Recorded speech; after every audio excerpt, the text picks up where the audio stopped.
4, 3, 2, 1. François Mitterrand est élu président de la République. Les Français ont donc élu un président socialiste, ça ne leur était pas arrivé depuis 23 ans. Le symbole de cette victoire de François Mitterrand, le symbole de ce 10 mai, restera cette image de la place de la Bastille. Les Françaises et les Français ont choisi le changement que je leur proposais. Le dictionnaire politique s'est donc ouvert aujourd'hui à la lettre A, A comme alternance. Cette victoire est d'abord celle des forces de la jeunesse, des forces du travail, forces de création, forces du renouveau qui se sont rassemblées dans un grand élan national.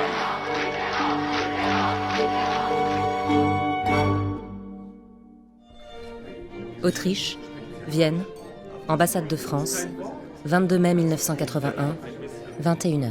Nächste bitte. Davon sollte jemand Mut mit erzählen. Ja. Monsieur l'attaché militaire, on vous demande au téléphone. Très bien, passez-moi la communication dans le salon de bibliothèque. Meine Damen, meine Herren, einen Augenblick bitte.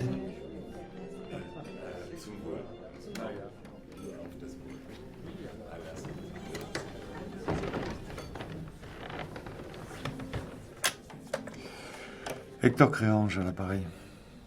Bonsoir Hector. Ah, c'est vous. Que me vaut le plaisir? L'élection de Mitterrand à la présidence amène du changement. Bien sûr. Et ils vont commencer le nettoyage immédiatement. Oui. Vous savez très bien ce qui doit être fait. Fermer le canal? Vous n'y pensez pas. Ne faites pas de bêtises, vous avez une belle carrière. Je vais plutôt agir à ma manière, quitte à bousculer quelques-unes de nos règles. Vous m'en remercierez, comme toujours. Hector, j'espère que pour une fois, vous ne feriez pas le chien fou. Ne me forcez pas à intervenir. Je suis contraint de vous interrompre. Faites-moi le plaisir de surveiller cette vilaine toux. Le tabac finira par vous tuer. Allez, Cru Scott.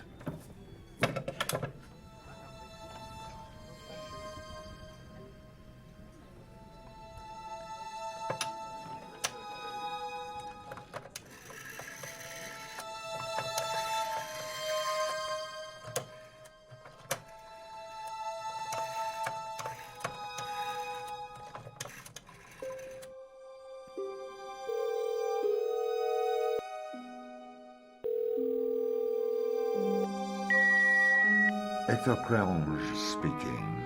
Remember the hunting trip I mentioned the other day? We'll have to speed things up, I'm afraid. I shall see you very soon then. Goodbye.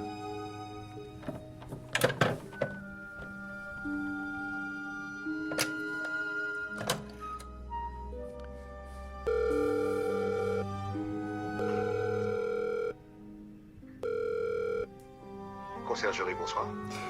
Bonsoir. Prenez-moi une place à bord du premier vol Air France pour Paris, demain matin. Première classe. Fumeur, évidemment. Très bien, monsieur.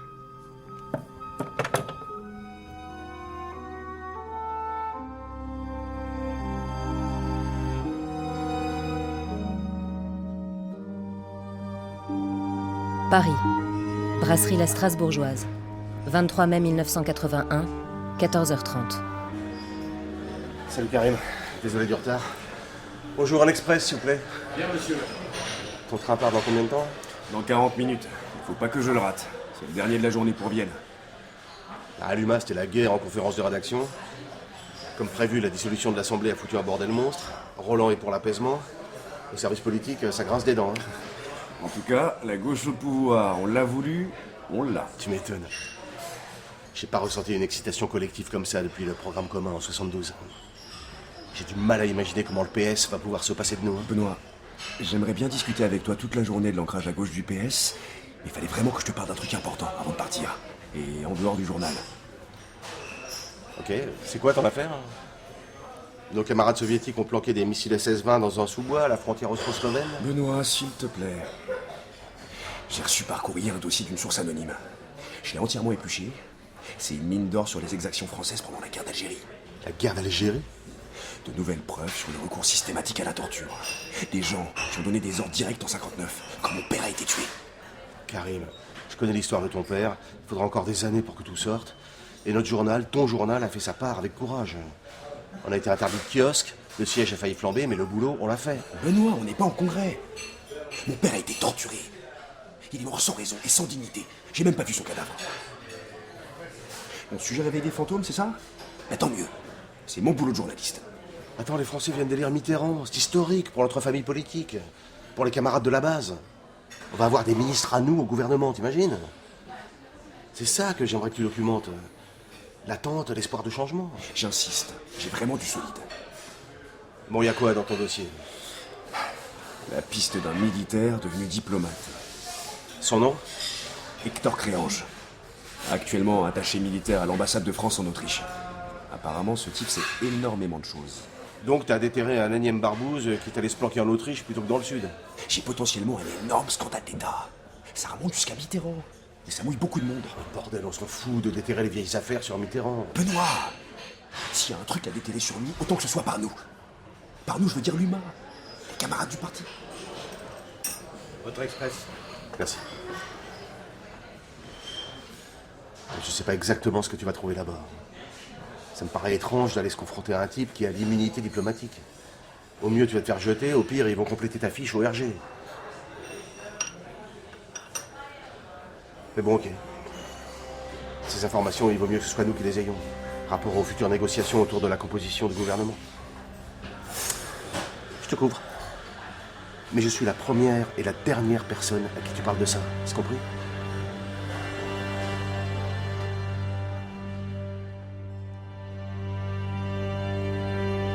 Paris, siège du SDEC, 141 boulevard Mortier, 24 mai 1981, 9h30. Les Français ont souhaité donner une nouvelle majorité politique au pays.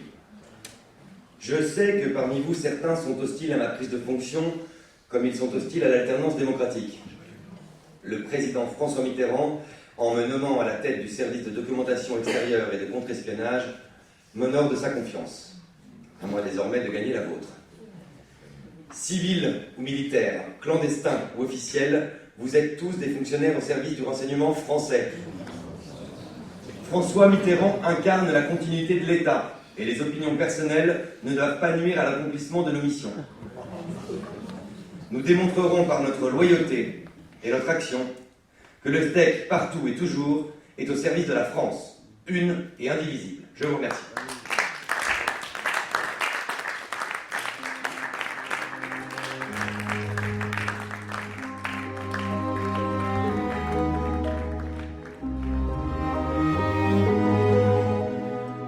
Siège du SDEC, 25 mai 1981, 11h.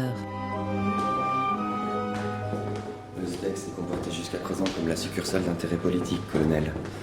C'est un véritable nid de giscardiens, de pompidoliens et bien sûr de gaullistes, jusque-là soustrait à tout contrôle. Et le président m'a placé ici pour y mettre bon ordre. Je vous aiderai à faire le ménage, monsieur le directeur. Très bien. Vous connaissez parfaitement la maison, c'est pour ça que je vous ai choisi. Par contre, si vous aviez des amis dans ce service, c'est terminé. Il n'y a jamais d'amis dans notre métier, monsieur. Bien. Messieurs, bonjour à ceux que je n'ai pas encore eu l'occasion de saluer. Monsieur le directeur, monsieur le directeur. Asseyez-vous. Je vous présente le colonel Étienne Morel, que la plupart d'entre vous connaissent du secteur N. Messieurs, sera désormais votre directeur adjoint. Bien, prenons les choses dans l'ordre. Le président a 3 priorités. Nos agents infiltrés à l'Est, le renseignement technologique et la modernisation de nos outils. Monsieur Boissieu, vous êtes le chef de secteur Est? Oui. Il va falloir m'expliquer comment vous fonctionnez, mon vieux, parce que là, c'est du crypté. Monsieur le directeur, la situation est assez complexe. Comme vous le savez, les soviétiques, au travers du KGB, ont soutenu le président Giscard d'Estaing. Oui, je suis bien placé pour le savoir, je vous remercie. Ce qui m'intéresse en revanche, ce sont nos informateurs. Votre rapport est très liminaire sur ce point. Alors, 2 options. Soit vous ne voulez pas partager l'information, soit nous sommes la risée du renseignement européen. Nous avons enfoncé un certain nombre de coins dans le système soviétique. Je ne prétends pas vous apprendre comment fonctionne le bloc de l'Est, mais ce type d'information requiert un minimum de confidentialité. Confidentialité ou non, j'ai l'impression que vous êtes resté bloqué au début des années 70. Aujourd'hui, le renseignement, ce n'est plus simplement retourner quelques officiers du KGB et jouer avec des boîtes aux lettres secrètes. C'est clair? Alors, qu'avez-vous de tangible sur la technologie soviétique? Nous avons 2 principales sources en la matière. Orlov en Russie et Forêt-Noire en Allemagne de l'Est. Orlov nous apporte énormément d'informations. Je veux un rapport complet et détaillé sur l'un et sur l'autre. Bon, autre sujet d'importance. Comme vous le savez, j'ai fait convoquer quelques-uns de nos hommes qui semblent avoir pris un peu trop de liberté. Or, 2 d'entre eux n'ont pas répondu à la convocation. Jacques Granier et Hector Créange.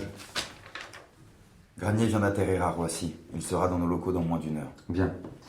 Et Créange, je lis qu'il agit en qualité d'attaché militaire de notre ambassade en Autriche. Monsieur le directeur, je me présente Bernard Delaporte, enquête interne. Nous avons essayé de le joindre plusieurs fois aujourd'hui, sans succès. Nos agents sur place n'ont aucune idée de l'endroit où il peut se trouver. Les combines des Giscardiens, c'est terminé. Vous lui mettez la main dessus rapidement. D'après son ambassade, il est en congé, mais on ne sait pas où. Je me fous qu'il soit en vacances. Vous me le retrouvez et vous me le ramenez. Et je veux un rapport sur son activité des 3 dernières semaines. Entendu.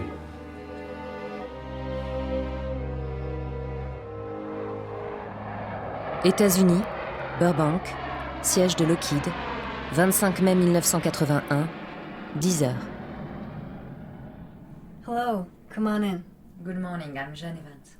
Hello, Jeanne. My name is Kathleen Wells. Please, sit down. We've never met before. I'm one of the company's new psychologists. Nous allons continuer notre entretien dans votre langue maternelle. Vous n'avez pas beaucoup l'occasion de le pratiquer, n'est-ce pas? Effectivement. Votre français est excellent. Vous remplacez le docteur Bernstein? C'est moi qui vais vous suivre dorénavant.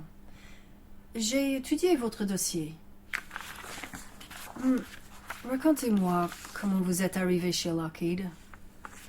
J'ai obtenu mon doctorat en ingénierie aéronautique au MIT et tout de suite après, j'ai intégré le centre de recherche aéronautique de Lockheed. Cela fait 5 ans maintenant. Ah oui, MIT Aeroastro. Vous êtes sortie première. Very impressive. Pourquoi avoir choisi l'aéronautique? Et vous, pourquoi avez-vous choisi la psychologie? On parle de vous. C'est moi qui pose les questions, Miss Evans. Pourquoi l'aéronautique? Les avions m'ont toujours fascinée. J'ai grandi à proximité d'une base aérienne. Une base aérienne en France? En quelque sorte, une enclave française en Algérie. Vous avez passé votre enfance là-bas? Oui, je n'ai connu que l'Algérie jusqu'à mes 14 ans. Pourquoi avoir choisi de vous installer aux États-Unis? Je suis américaine. Ma mère était américaine. Elle est décédée il y a 2 ans. I'm so sorry for your loss. Merci. Et votre père? Je l'ai pas connu. Evans, c'est le nom de ma mère. Close combat ability, great shooting skills. Vous allez régulièrement au stand de tir. Je vois aussi que vous êtes réserviste de l'US Army. Vous avez des capacités et des intérêts surprenants pour un scientifique. J'aime mon pays. Je veux pouvoir le défendre en cas de besoin. Ok. Well, votre passé a fait l'objet d'une enquête extrêmement fouillée au moment de votre recrutement. C'est votre vie d'aujourd'hui qui m'intéresse le plus.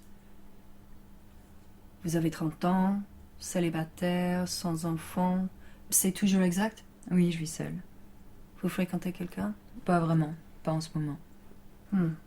Vous n'êtes pas le seul dans cette situation dans l'entreprise. Vous et vos collègues menez des carrières très prenantes, très exigeantes. Je tiens à vous mettre en garde. Si une personne fait brusquement irruption dans votre vie, il faut nous avertir au plus vite. On fera les vérifications nécessaires. Je connais les protocoles de sécurité. Vous essayez de me faire passer un message? Le projet sur lequel vous travaillez est très sensible. La technologie que vous contribuez à développer est classée secret défense. Je ne risque pas de l'oublier avec les portes blindées que je franchis chaque jour pour accéder à mon laboratoire. Nous recommandons la plus grande vigilance à tous nos employés. Quitte à nous montrer un peu insistants, il en va de votre sécurité, de celle de l'entreprise et bien entendu de celle des États-Unis. C'est noté. Bien. Avant de passer au test psychotechnique, je dois vous faire une petite remarque. Évitez de boire seul le soir. Si vous êtes angoissé, je peux vous prescrire quelque chose de très efficace. Ça ira, merci. J'ai besoin de rien. Je prends un petit verre de vin le soir de temps en temps. Vous n'avez qu'à mettre ça sur le compte de mes racines françaises. Et j'aimerais que ma vie privée le reste un minimum. Ce que je fais après le travail ne regarde pas Lockheed. Ces entretiens sont de formalité obligatoire. N'y voyez aucune remise en question de la confiance que nous plaçons en vous. Je n'y vois rien du tout. Juste une heure de travail perdue que je vais devoir rattraper ce soir.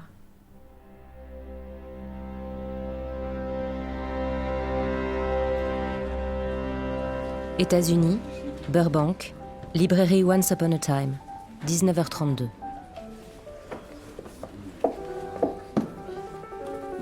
There you are. Gorky Park by Martin Cruz Smith, James Clavell's Noble House. You're all about novelty. Yeah, I like to read what's new. Your bookshop is truly wonderful, by the way. Pardon, mademoiselle, mais vous avez fait tomber quelque chose. Merci. Papa? Chut, moins fort. Anything else, miss? Tourne-toi vers le libraire, dis-lui quelque chose. N'importe quoi, mais parle-lui, vite. Fais ce que je te dis. How can I help you? Hold on a sec. Where could I find the new Stephen King novel? Oh, sure. You'll find it in the crime section, just over there, right after the comics. Thanks. Ne me regarde pas et ne dis rien. Fais semblant de chercher dans les rayons. Je t'expliquerai tout ce soir. Rentre chez toi comme d'habitude. Puis retrouve-moi au Left Lane Grills, au croisement de West Magnolia Boulevard et de Catalina, à 21h demain soir. Viens à pied, si t'as 12 minutes de chez toi. Fais un signe de la tête si tu as bien mémorisé l'adresse. West Magnolia et Catalina, à 21h. C'est bien. À demain, ma chérie.